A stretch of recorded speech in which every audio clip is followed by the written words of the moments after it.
Hole hardly welcome to the Omkareshwar. असे भारतातील मध्य प्रदेशामध्ये एक महत्त्वाचं ज्योतिर्लिंग क्षेत्र आहे जे पवित्र नर्मदा नदीच्या घाटावर बसलेलं आहे. तर आम्ही मस्त मॉर्निंगला फ्रेश होऊन मस्त भारी तयार होऊन आज मस्त आम्ही जात आहोत ओंकारेश्वर दर्शनला. मॉर्निंग आमची त्याची खूप छान भारी झाली.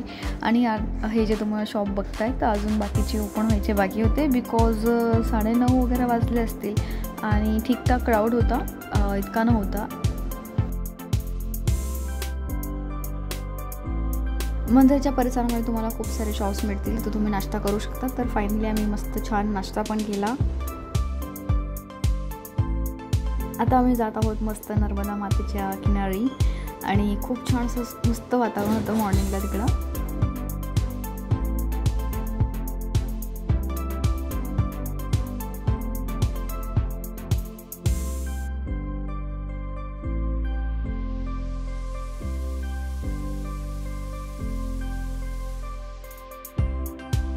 ब्युटिफुल व्ह्यू, मस्त चायचा सिप घेतला आम्ही आणि त्याचा एन्जॉय केला.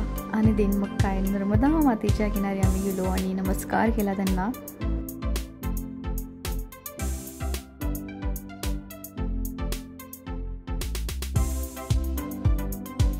तुम्ही इथं आंघोळ करून मस्त नंतर दर्शनाला पण जाऊ शकतात.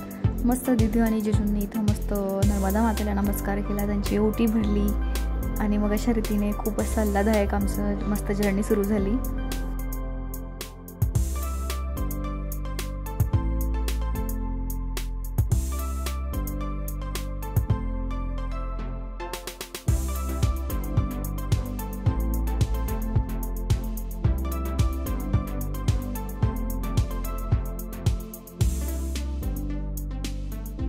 आपल्याला माहिती आहे की हे 12 ज्योतिर्लिंगापैकी एक तीर्थक्षेत्र आहे आणि हे पवित्र नर्मदा नदीच्या काठी बसलेलं असून डोंगराचा आकार ओंकारसारखा आहे, म्हणून या स्थळाला ओंकारेश्वर नाव असं म्हणतात आणि म्हणून त्याला ओंकारेश्वर आपण संबोधित करतो.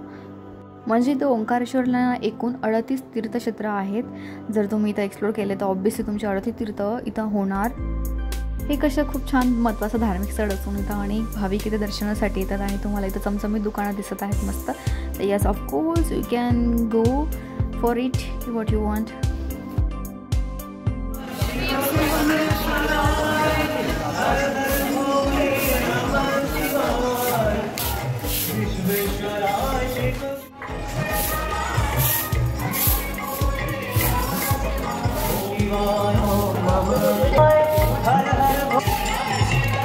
It's a very soothing sound and is the best view you can see here.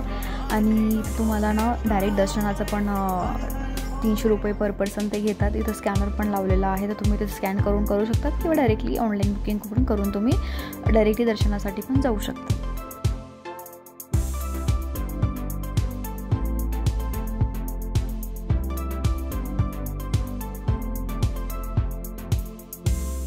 तुम्हाला मी ओंकारेश्वर ज्योतिर्लिंगाशी संबंधित पौराणिक कथा सांगते की ओंकारेश्वर मंदिर आपले हे जे टेकडीवर आहे ना हे प्राचीन काळी माधांता नावाच्या राजाने तपश्चर्या केली होती असं तेव्हा मानलं जातं. तर ह्या पर्वताला ना मांधाता पर्वत असं पण म्हणतात. राजाच्या तपश्चर्येने भगवान शिव प्रसन्न झाले आणि इथे प्रकट झाले होते. यानंतर राजाने भगवान शंकरांना वरदान म्हणून इथे वास करावा अशी विनंती केली आणि आपल्या भक्तांची मनोकामना पूर्ण करण्यासाठी भगवान शंकराने इथे स्थापन केलेल्या शिवलिंगात ज्योती रूपात प्रवेश केला आहे. येथे स्थापित केलेले शिवलिंग स्वयंभू आहे, म्हणजेच ते स्वतःच प्रकट झालेले आहे असं म्हणतात. आणि ओंकारेश्वर सोबतच येथील ममलेश्वर मंदिरातही दर्शन आणि पूजेची आपल्याली परंपरा आहे, ते आपण जाणारच आहोत. आणि या ठिकाणी दर्शन व पूजा केल्याने भक्तांना भगवान शंकरांचा आशीर्वाद प्राप्त होतो व जीवनातील अडचणी दूर होतात, प्रलंबित कामे सुरू होतात, मन अस्वस्थ मन शांत होते. तर असे भरपूर प्रत्येकाचे वेगळे अनुभव असतात आणि खूप जास्त पॉवरफुल स्पिरिच्युअल प्लेस आहे. तुम्ही बघू शकता खूप जास्त क्राऊड होता आणि ऑब्व्हियसली खूप जास्त वेळ लागला असतं. So we purchase the coupon for the darshan. तर मग आमचा लगेच नंबर लागून पण गेला. तुम्ही बघू शकतात मंदिराचं स्ट्रक्चर आतून खूप सुंदर असं भव्य दिव्य आहे. खूप प्राचीन काळाचं म्हणजे पूर्ण त्याचं स्ट्रक्चर दिसतं. आतमध्ये तुम्ही पूर्ण त्याची डिझाईन बघितलं तर यू विल बी मेस्मराइज. आणि तुम्हाला माहिती आहे का नर्मदा नदी इथे स्वतः प्रकट झालेली होती. म्हणूनच तर म्हणतात ना की शिवाच्या पवित्र ज्योतिर्लिंगाचं दर्शन घेण्यापूर्वी पहिलं नर्मदे स्नान करावं लागतं.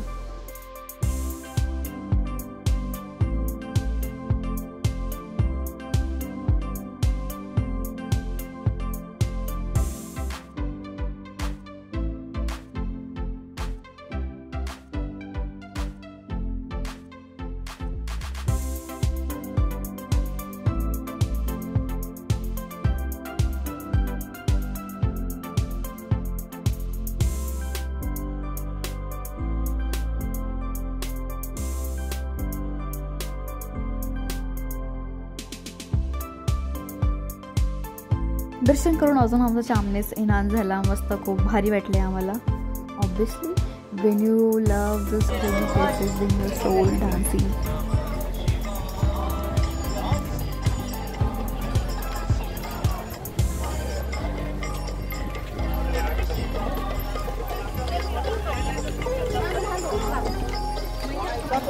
Feel so very blessed.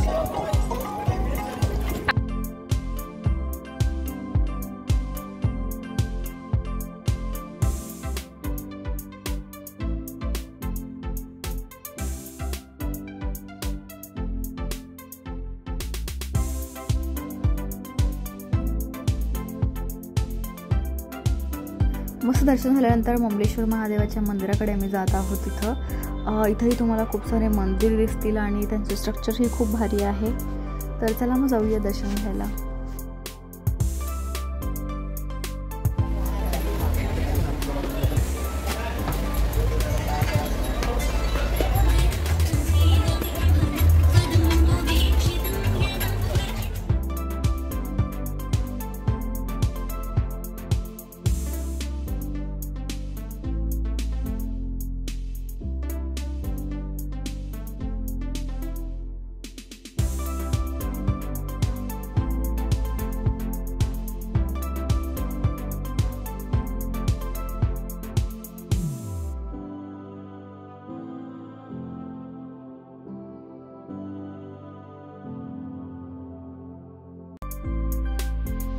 अशा प्रकारे आमचं 2 दिवसामध्ये मस्त 2 ज्योतिर्लिंग मस्त कम्प्लीट झाले आणि we are feeling very blessed की खूप छान सुंदर आयुष्य दिलं आहे.